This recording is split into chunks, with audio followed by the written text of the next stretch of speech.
Hi, everybody. My name is Bob Koch. I'm the Area Director of Sales for Acorio. Welcome to the Lunch and Learn today. We're excited to have you. Today, we're going to talk about self-service experiencing using ServiceNow. We're excited to talk to you about this because ServiceNow is a system of engagement. So you got to drive better and better self-service experiences. And to talk us through that today, we have our guest is Jeremy Mandle. He works for Acorio as well. Jeremy is our UX practice lead and Acorio's resident expert in ServiceNow web design and development. He's been designing and developing web-based experiences for 20 years, specifically with ServiceNow for about 10 years. He and his family live in the mountains of North Carolina. And when not working with clients, you can find them flying quad line kites. How exciting, Jeremy. So we're really happy to have Jeremy to take us through this Lunch and Learn today, and we hope it's going to serve you well. Next slide, please. So just to get started, though, just so you know who Acorio is a consulting firm that's very focused in on delivering best business outcomes and value realization with ServiceNow. In fact, it's all we do is help our clients transform with ServiceNow as the enabling technology. About a year ago or so, we were acquired by NTT Data Company because of our ability in helping organizations with their journey with ServiceNow and ultimately driving value and transforming with the solution. NTT was so impressed with what we did. We continue to operate independently while leveraging the great size of NTT as the 8th world's largest global service provider, and so we can leverage all the latest innovation and R&D investments from NTT Data to help our clients. Acorio is an elite partner. We've been recognized by ServiceNow as a leader. We won an award, Industry Solution Partner of the Year in 2020. We maintain the top provider in terms of certifications, serving medium and large enterprising. We drive the highest CSAT scores in the industry, and we're able to attract the best talent to help you with that journey. So that's just a little bit about Acorio and what we do and our focus. So I'm going to turn it now to Jeremy to take us through the agenda. Thank you. Yeah, thanks, Bob. Well, I think let's get the next slide up. And Devin, if you don't mind kicking us off with poll number 1.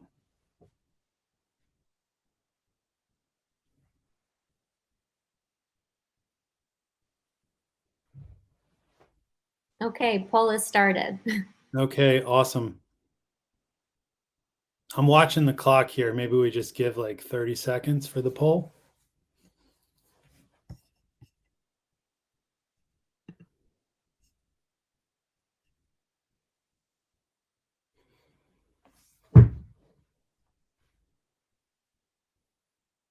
Oh, I forgot to cue up the Jeopardy music.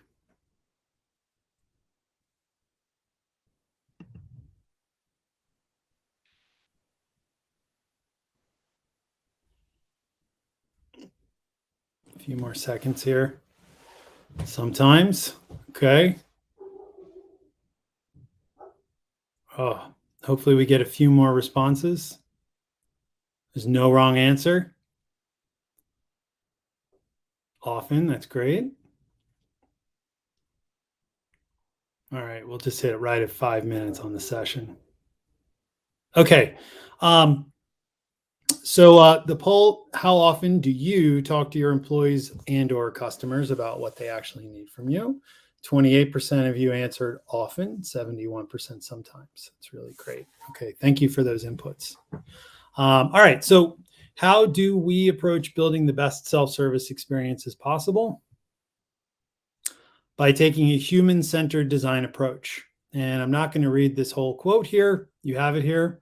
Oh, we're down to 62% on sometimes. I'm going to close this poll here. Okay, hold on a sec. Here we go. Okay, cool.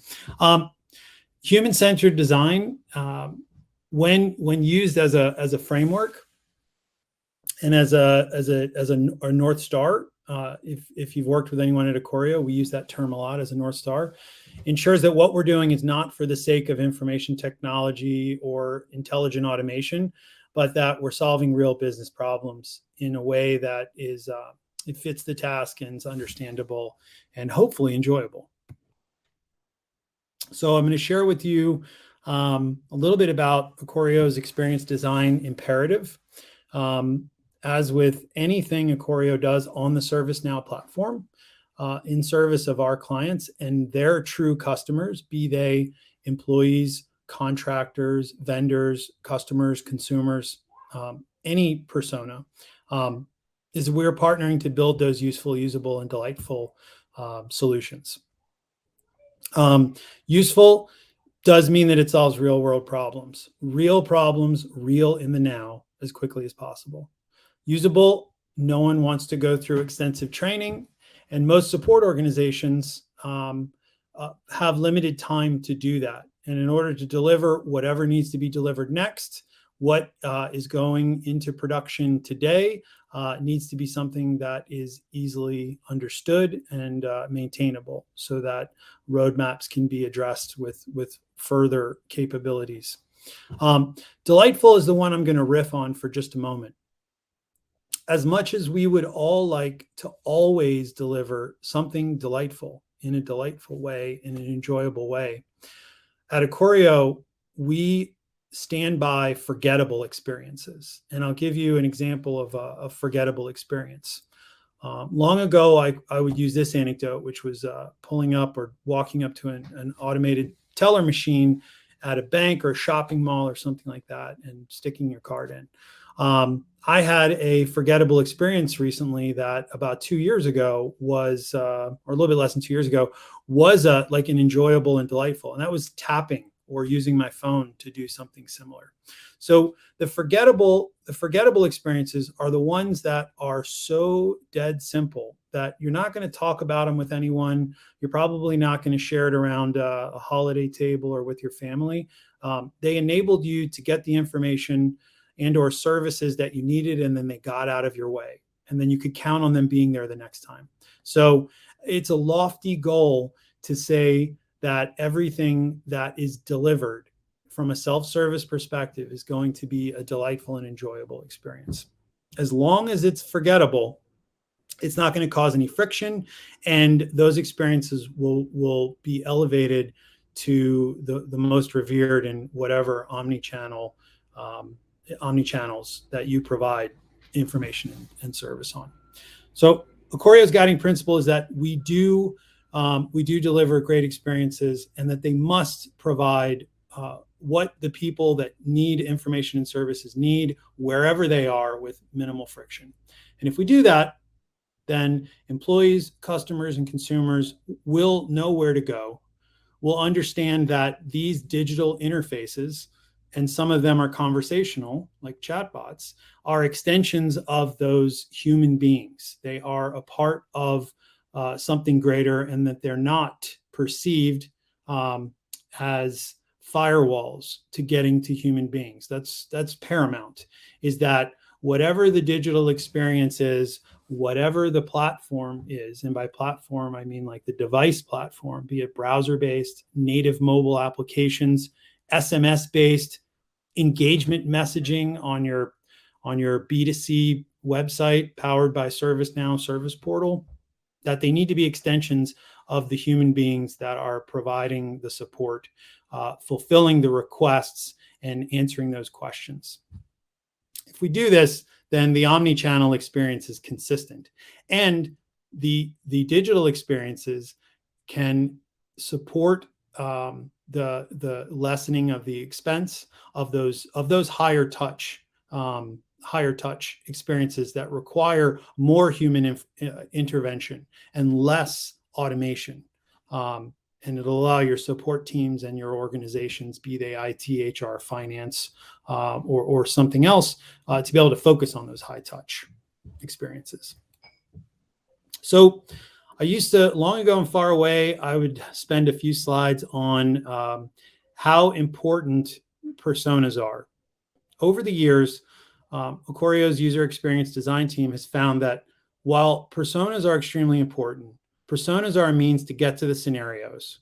Okay. So those, again, mapping this back to useful, usable, and enjoyable, and making sure that everything that gets done and everything that's provided in a digital user interface is one that actually solves a problem. So getting to those scenarios is far more important than spending weeks and months on persona designation. So while those personas are important, we consider them to be a means to an end, and we use them as tools to get to those real scenarios. So what are those scenarios? That's what people are doing, and not just those that your support organizations and service departments are the people that you serve. These are the people that are working on your service desks at any tier. What are they doing that can be easily automated? What are the actual tasks they perform? What is their day job? What is it that we need to make sure can be done or learned very quickly so that someone, a healthcare professional, can get back to the business of making people healthy and saving lives and things like that. So getting to those scenarios is of the utmost importance. And we use personas to get there, but then a lot of times we dispose of them. All right, so let's get into the crux of it a little bit more. So let's launch poll number 2. And I think I have that ability. I'm going to do it. I'm going to try. All right, poll number 2 started. I'm going to leave this one open for about a minute.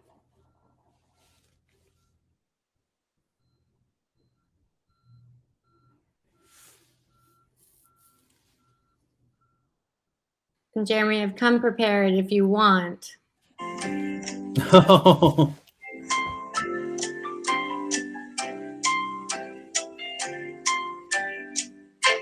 Devin, you're providing a great experience right now.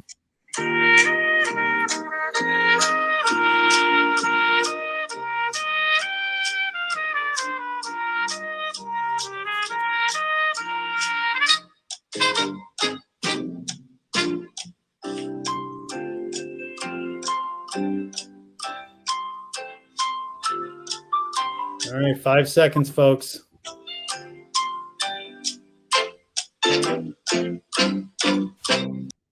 All right, awesome. All right, thank you, Devin. Thank you, everyone, for providing responses. All right, so at 33%, 33% of you say you have one portal provided to one or more personas. 9%, no portals yet. 45%, 2. 18%, 4 or more, and 9%, 3.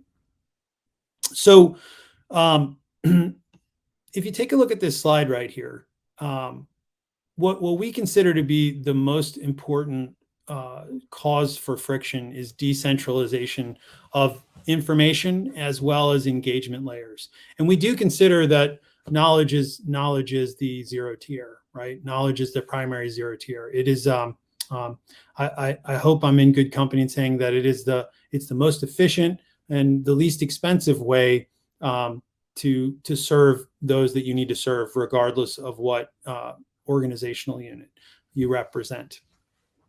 So with decentralized self-service, with decentralized self-reliance is what we often refer to as the slightly newer term as opposed to self-service, but self-reliance is making sure that those people that want to take care of things themselves, be it learn about it and do it themselves, is that if they have the ability to do it, that they get the information that they need to do it, and that it doesn't interfere with what they're actually being paid to do at your companies, right? So that there's a fine balance there. But the decentralization of user interfaces in general, the sheer number of and I'm counting desktop applications as well, but for the most part, talking about web interfaces, it's vast, and that's the case for all enterprises, and that's even the case for Acorio as well. Is we're always seeking to consolidate as much as possible without sacrificing those killer features that a particular system may have. To further stratify that, when the engagement layers are decentralized, and then at the same time, employee-centric, customer-centric, just people-centric terminology is not being used, then that adds another layer of friction for those that are going to make their own work investment in not picking up the phone and not going straight to live chat if that's a direct channel, or sending emails. And then once they get there and they've made it through, okay, well, things are a little bit decentralized right now, but over time, I've learned that I need to go to this portal to get IT, and this portal for finance, and this portal for HR. And hopefully my company has done a pretty good job with some cross-linking, at least up at the top in the header. I can see the other service departments there. And when I land on their portals, on their support websites, the navigation is different. So I usually say that it's not homogeneous. So now it's decentralized. The support experience decentralized. The words that are used to describe things that I, in this case, I'll be an employee of a company, the words that I would recognize most quickly to determine if I need to click on something or if I should make the investment to read something are not centric to me as an employee. They're too IT, they're too finance, there's too many acronyms, there's too much non-company specific jargon, another layer of friction. But then I get there and I don't even know where to go. Like, I have no idea where to go because the navigation on this IT portal that I was just on is different than the style of navigation on the finance and the HR portal. You get the idea. Then if we go down one more layer, not level, if we go down one more, call it a friction layer, one more friction layer is now I'm on a support portal. And let's just say, for example, it's an HR portal. Now I'm being asked to find, if I want to find answers or if I want to request something. So then I'm immediately having to choose between, am I going to read something or am I going to fill out a form or many forms to get support? Okay. So there are many layers, and if you want to call them dimensions of friction that have been added. So that's what we're solving for. The struggle that people have at your companies or your customers, consumers, getting the help they need and the information they need quickly. And understanding as support experiences expand to where more departments are providing support in digital interfaces, such as ServiceNow service portals, is that those experiences are not homogeneous. They're not enough the same. Should say sameness. So shifting from individual department specific portals to provide a single experience. When I say instant, don't mistake that as Acorio saying it's easy. That's instant friction reduction though, okay? You do that. You take, so for those of you, the 18% that said 4 or more, you take those and you unify at the enterprise service delivery level and set the proper expectation that what was once 4 is now 1. And you can expect more service delivery organizations at your company to provide this unified experience in the future. Those outliers, I hope like outliers is a term I use a lot. Those outliers are gonna come to your platform teams, your ServiceNow platform team, and say, how can we do this, right? Not out of guilt or anything like that, but because they're seeing that the success is happening. So typically, the human resources and IT departments partner first to make that happen, right? They say, we do not have the same processes, but we serve the same people in need. We need to provide information in the same way, and we need to provide services in the form of service catalog requests and the ability to check the status in a unified way, because we have the same, I'm just going to say consumers at this point. So again, if you recall one of those guiding principles, what people need, when they need it, however they work, wherever they are, whether they're using Now Mobile on their phone, the native iOS and Android application, or they're using a unified employee center, make sure that it's there and it's as a similar experience as possible, if not the same. So your employees, your customers, and your consumers will know that this is something that was made for them in support of them getting the information and services they need as quickly as possible so that they can get back to work. All right. Bob and Devin are both really good at letting me know if I'm not seeing something in the chat or if I'm going too fast or if I'm hanging on to something too long. So Bob and Devin, feel free to ping me if you want me to throttle a little bit or speed up or anything. Okay. No, you're doing great. We have one question, but I think we're going to hold on to it because I think it will be better suited for the end of your presentation. Cool. Thanks. All right. All right. So just as an example, enterprise service delivery. In this case, it's a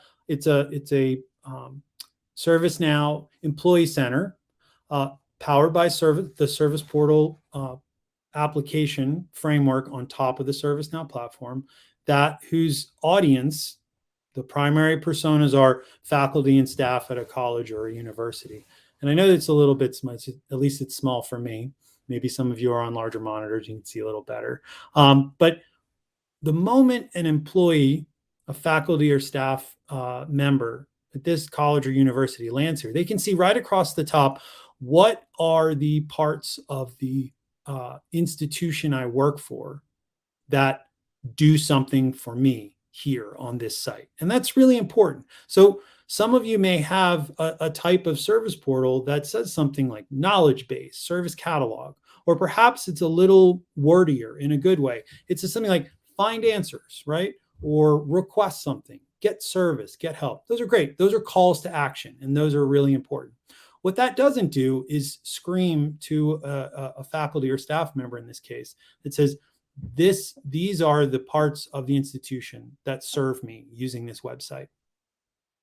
So with the introduction of the Rome Employee Center, that, and I'm going to use a term now that some of you might be unfamiliar with, that information architecture can be realized at the presentation layer, where the information architecture is what each business unit providing self-service, service in general, and information on the ServiceNow platform, how it's organized so that it's discoverable by the people that need it, okay? And then the presentation layer is, of course, in this case, an employee center portal, okay? So just a couple of things. Displaying information based on persona. Okay, a persona might very well be faculty. Persona might be staff. And I know I said that personas were disposable, but the scenario, here's a scenario. I am faculty at this institution, and my piece of hardware, let's just use a laptop in this example, is a lease swap is available for me, right? So that persona, that master persona, maybe you have rolling lease swaps or however you handle that. That's information that I should get like right away. I should know if I have a lease swap opportunity, or if the IT department needs me to take care of it. That's something I should know. So putting that information first and front and center is important. And I'm okay saying that it allows your employees, in this case, faculty and staff, to understand that this is something that's made for them, that serves them. The more personalized that you can make it, right? And that also means making sure you're not inundating them with information that their particular job, role, function, geographic location, whether they're seasonal employee or not, making sure that there's not too much information provided to them, especially if it's information that's not applicable to them at all or at the time. Easy ability to find content and submit requests. A lot of us have been doing that for years. There are aspects of the Employee Center that make that a lot simpler. Ability to quickly get like a heads up display of the different types of, and I'm going to use the term interactions instead of saying tickets, but you could consider them tickets. If you are doing multi-department service delivery on the ServiceNow platform, whether you call it global business services or enterprise service management and delivery, making sure that in this case, your faculty and staff can see right there on the homepage what's open, and and make it clickable and so they can get to it easily. Just a couple more examples here, just kind of drilling down a little deeper into this employee center. Department specific based topic pages, something that's native capability because of advancements in information architecture on the ServiceNow platform in the Rome release. Department specific topic pages. For you, the 45, my math is going to be really bad right now, and I have an equation down here in best practices. I don't know what's going to happen there. But like, I'm just going to say more than 65% that have more than one portal. For those service delivery organizations that are resistant to let go of their portal in favor of unifying, department specific topic pages. It's okay to call them microsites if you want to, because you can add those capabilities. A destination, that top level destination that represents that digital self-service extension of, in this case, you're looking on the right screenshot, the human resources department, right? That's something that CHROs go wild for. So, as well as CIOs. All right, I'm going to go on to the next page. So I'm going to get into, I got 2 slides of best practices here. I waffle between which one to put first, but as someone that loves visual and graphic design and would do that all the time and try to do it as much as possible, remembering that design is communication. Let's not be scared of design. All of you, I'm sure, have wonderful brands. So I'm going to use this slide as a way to ask you is, the next time you look at your one or more self-service portals, be they on the ServiceNow platform or not, take a look at those and then go out to your .com or .edu or .gov site, whatever you might have, and take a look at the external brand, the brand that may very well have brought, and I am speaking mostly to those that are here for enterprise self-service delivery at the moment, is take a look at that external brand and consider how that might have drawn in some of the greatest people that you have working for you right now. And consider it to be more than an action item, but maybe a little less than imperative to make those relationships with your internal or external marketing and corporate communications teams to evaluate opportunities to bring that external brand inwards, to make sure that your employees are reminded every time they go to one of your self-service portals that the company they work for.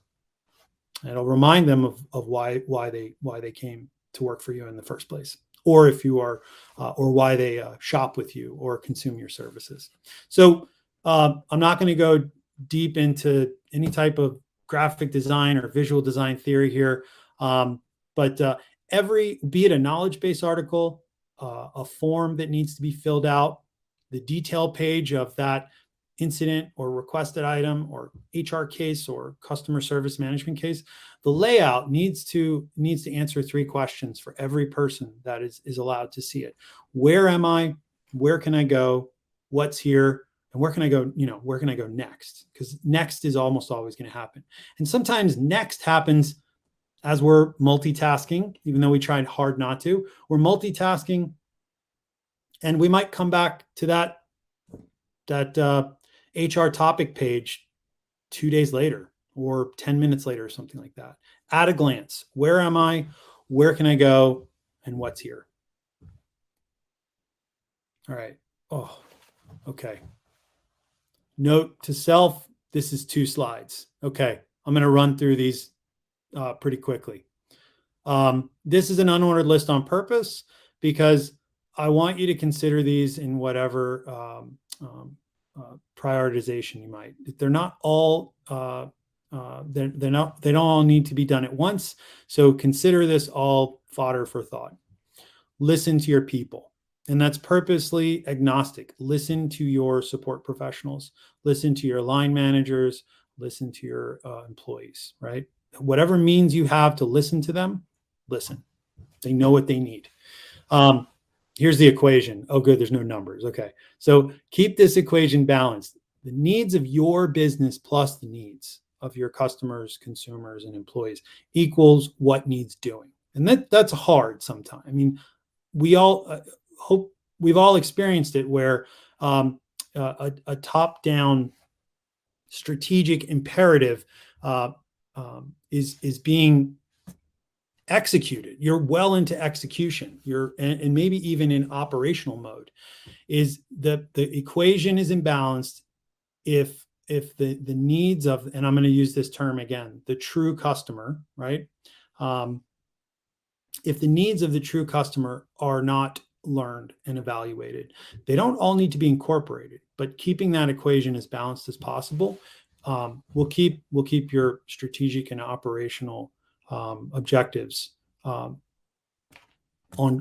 course, right? I mean, there's a metric. There are many metrics in there using signals and indicators, using those reactive surveys that hopefully go out for support interactions, evaluating search logs, evaluating knowledge article usage, article quality indexing, all kinds of things. Without knowing initially what people need, it's difficult to continually improve. Okay.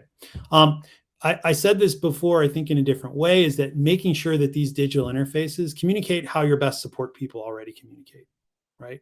So that means listening to your support people, taking a look at how they put resolution notes or close codes in, right? Pulling out that way, that personality, that those that get the highest survey results, those that are the most conscientious, how do they communicate? And evaluate how to make the digital experience talk the same way, sometimes even using the same words. That can also make your support professionals really happy as well, to see themselves in the digital interfaces.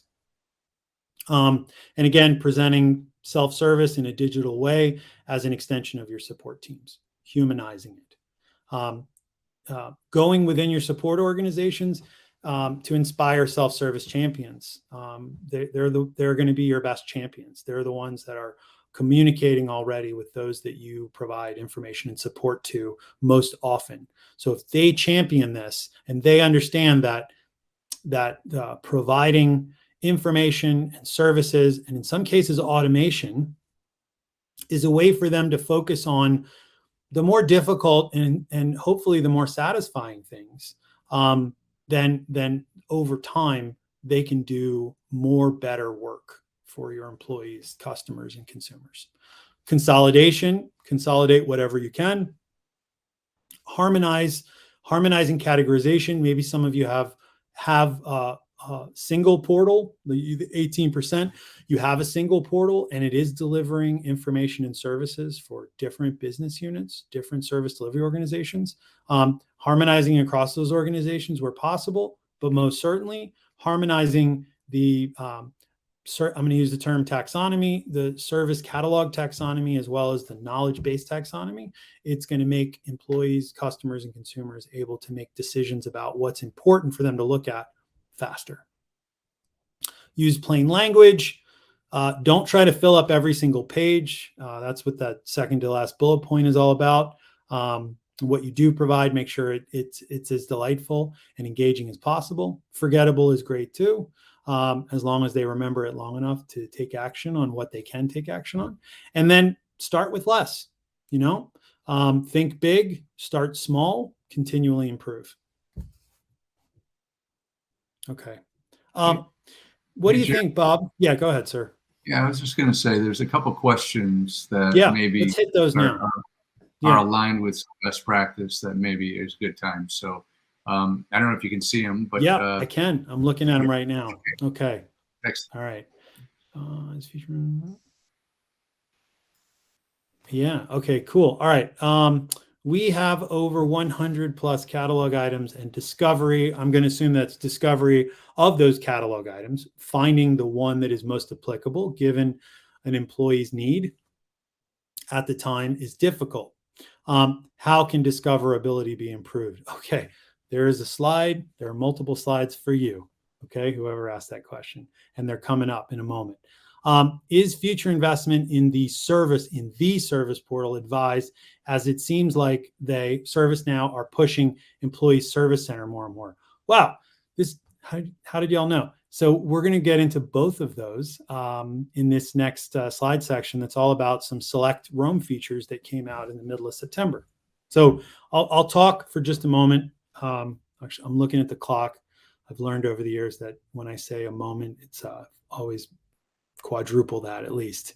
So the first thing is the discoverability of web forms. Let's call them what they are. Discoverability of web forms. So I'm going to go back one slide. So that harmonization of knowledge and service catalog categories, yeah, that's pretty good. But what if your organization, let's just say you do have or aspire to have a single, let's call it a support center, and its initial scope of services and information is IT, finance, and human resources. Imagine if you could, instead of spending arduous amount, like so much time categorization is important. What's more important is the topics, right? So a topic is like, let's say, for example, health and wellness, right? Or laptops and desktops or something like that, right? So yeah, I mean, today, many of you have service catalog category that's called hardware, and subcategories under that are perhaps laptops, mobile devices, tablets, maybe you group those together. I mean, that's great. That's still a silo, right? Okay. So if I am an employee and I have an intent, I go to this website and I have some or many intents, and my intent is to see what new hardware my company can provide to me. And I navigate to something called the service catalog, and perhaps it's named service catalog or named request something or something like that. And I see this long vertical tree, right? This list of things, and it can be overwhelming. Okay. So I'll segue into a couple of other slides whilst looking here.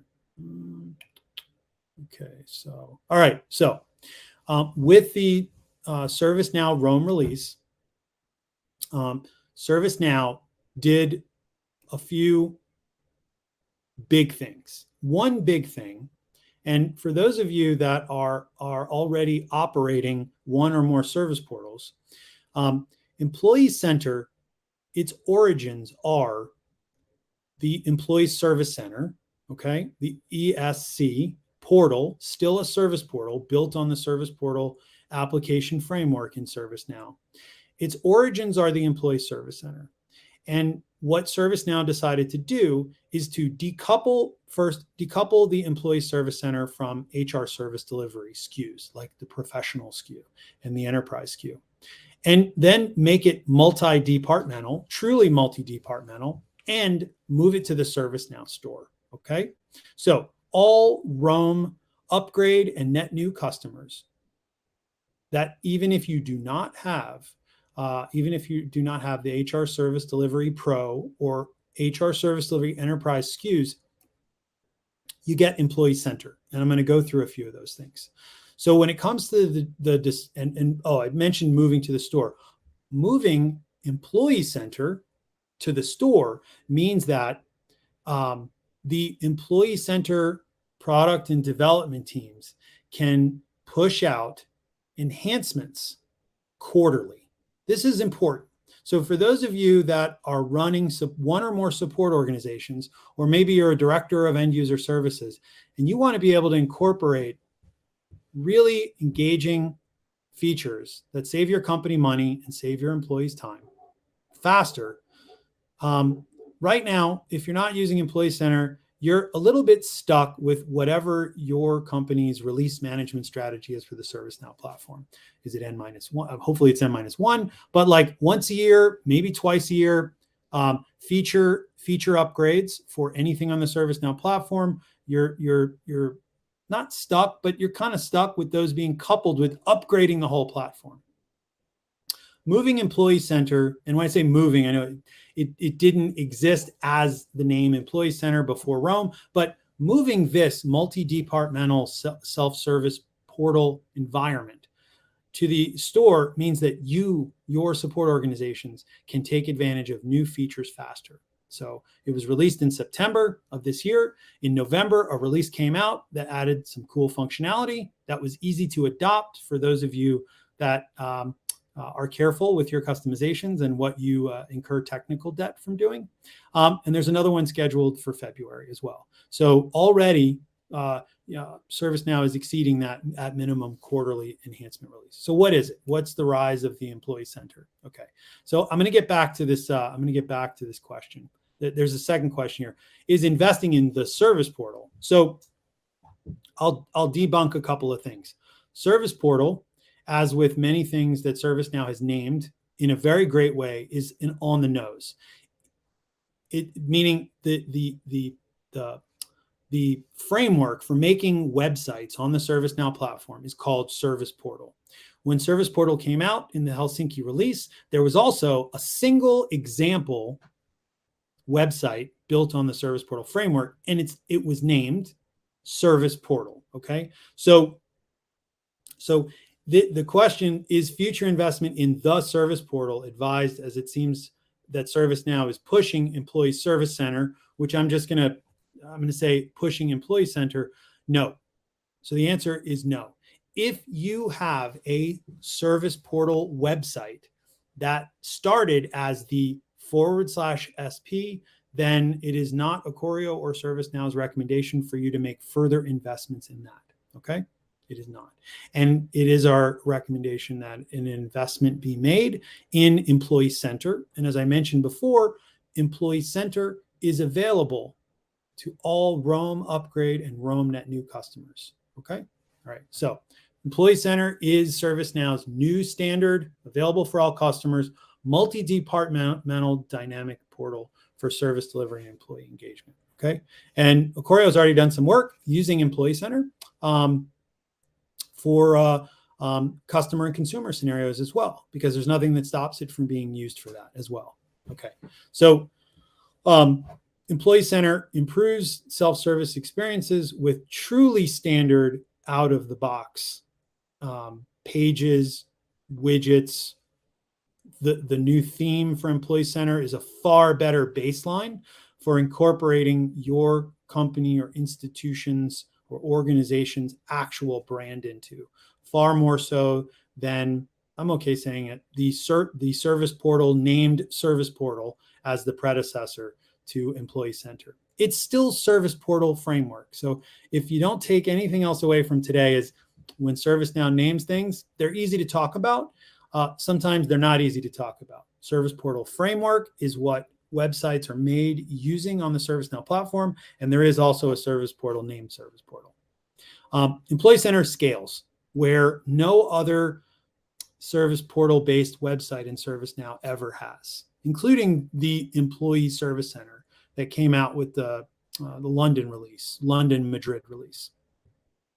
And it affords your content creators, and when I say content creators, I mean people in your business that need there to be forms that have automation, need there to be forms as an intake channel, and of course, like hopefully simple to use support forms, as well as those that are creating information like knowledge base articles. Okay, all right. So on the left, Employee Center, that's what all Roam Upgrade and Net New customers are entitled to. It's downloadable from the ServiceNow store directly from each of your instances. These are really small, but hopefully you're getting the gist of it. It's a consumer grade look and feel. On the right side, you may have heard Employee Center Pro. Employee Center Pro is a feature set that adds on. I'm moving my mouse like I'm sharing my screen. It adds on to the Employee Center product. Okay, so it adds content publishing. Right. When I say content publishing in this case, I mean like these rich graphics with actionable text, right, and this nice vertical carousel. And it adds a few other things as well. So the first question I got was, we have over 100 catalog items, and discovery is difficult for users. So discovery is typically considered for a website. It's those that browse and those that search. So I have a slide on AI search coming up here in just a moment.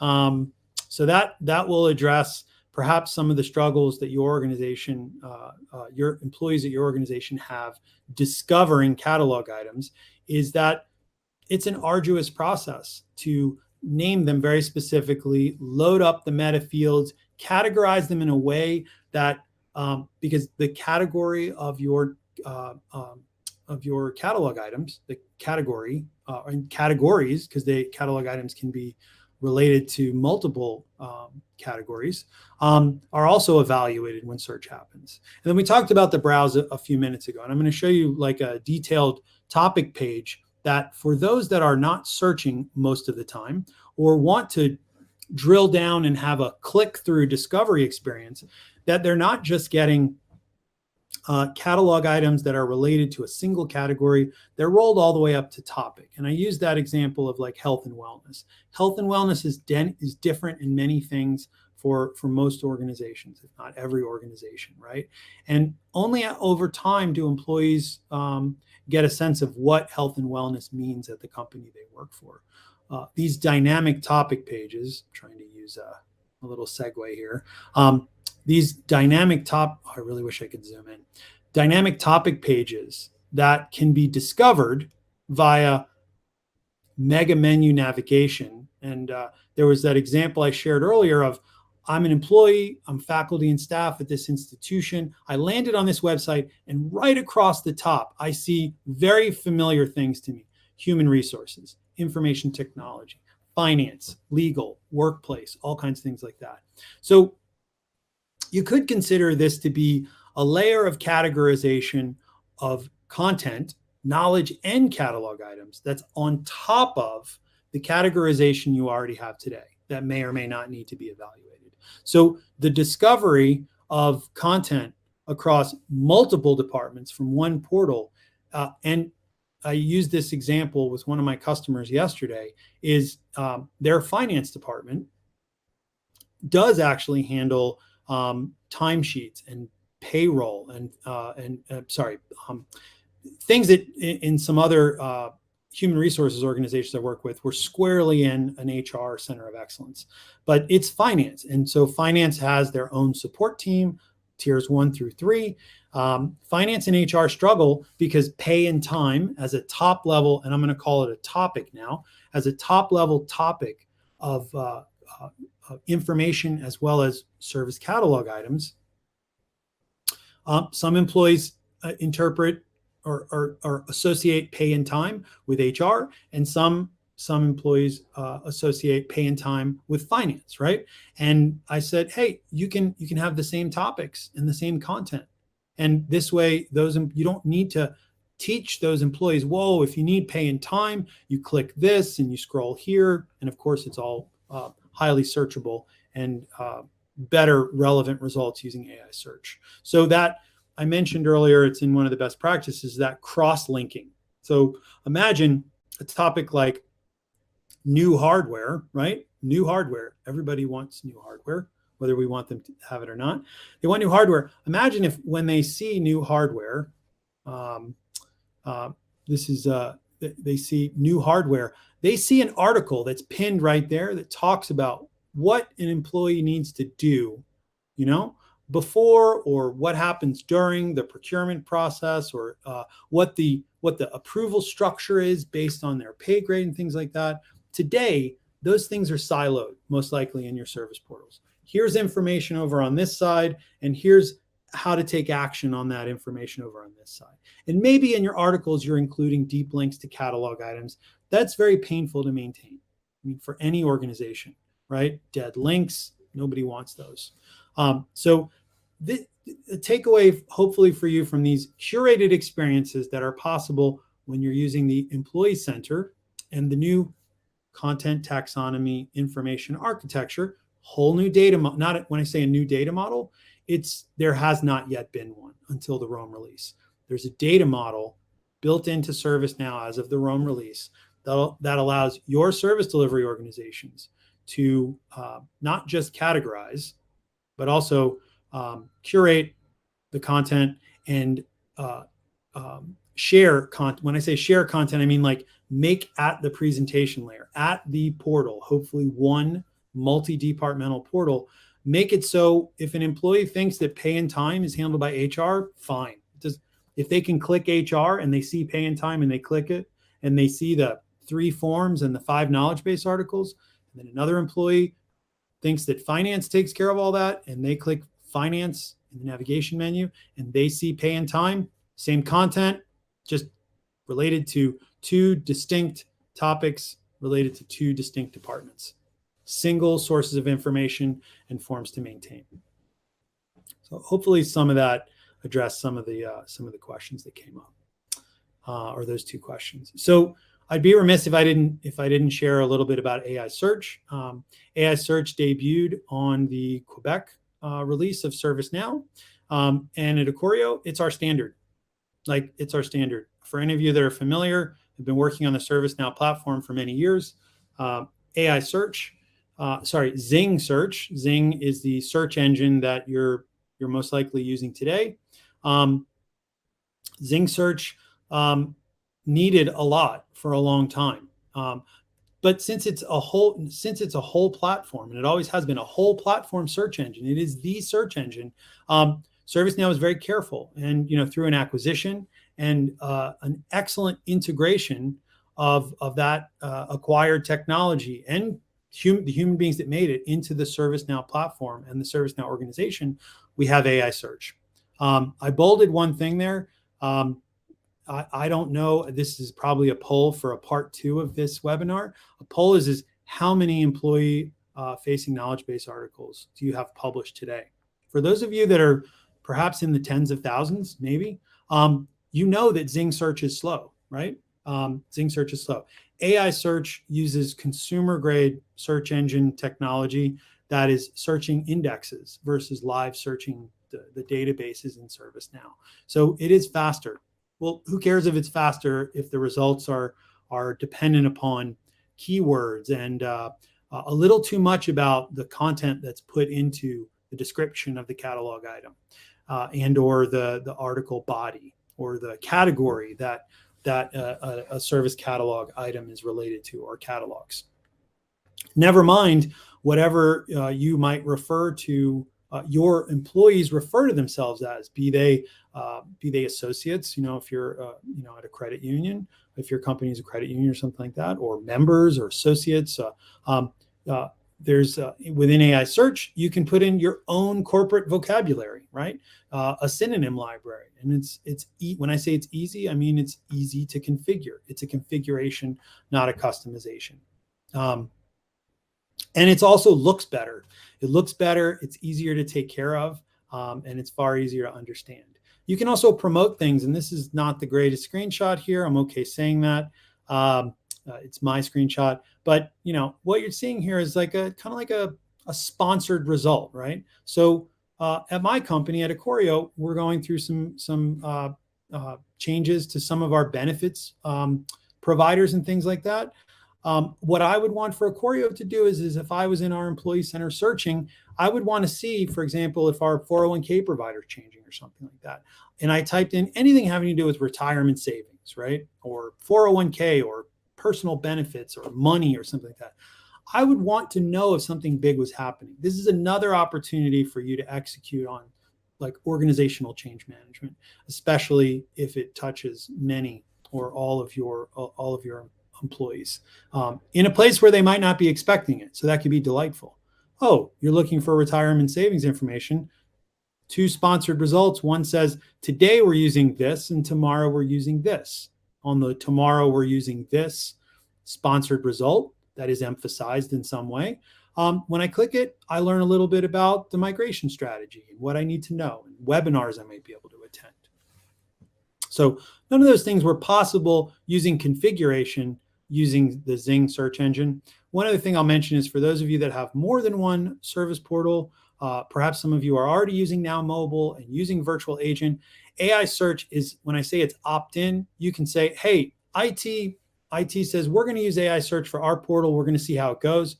It's opt-in for each of those 3 user interfaces and at the portal level as well. Okay. Jeremy, we're at 5 minutes. Wow. So we're landing here. I didn't see any more questions come in. We've got 5 minutes. Just a somewhat subtle reminder is that the goal is simplicity. We know that this is not easy. We have to make it as simple as possible. So Thanks, everyone. I really appreciate your time today. All right. Take us to that close slide. Let's see. Where is that? Oh, here we go. Well, first off, thank you, everybody. We hope it was a good conversation in terms of what Jeremy's expertise and what he was able to do in a very short period of time. You're all going to be receiving a nice little, a gift from us for joining today that hopefully will take care of lunch tomorrow or the next day.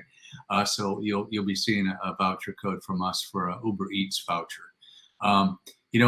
We would love to continue the conversation, right? So if there's anything that you'd like to do with us directly and have a real conversation, we'd be happy to do that. You can always reach out to your Now counterparts, but we have my contact information here that you can chat down if you like. And if you want to contact me, I'll get you in touch with the right folks, and then perhaps a continued conversation with Jeremy to talk about what you all are trying to do and maybe some of the challenges that you're having and how we might be able to help with that. So thank you for your time. Again, we hope it was a good use of your time, and have a wonderful afternoon and happy holiday if we don't talk to you. Thanks so much. Bye-bye.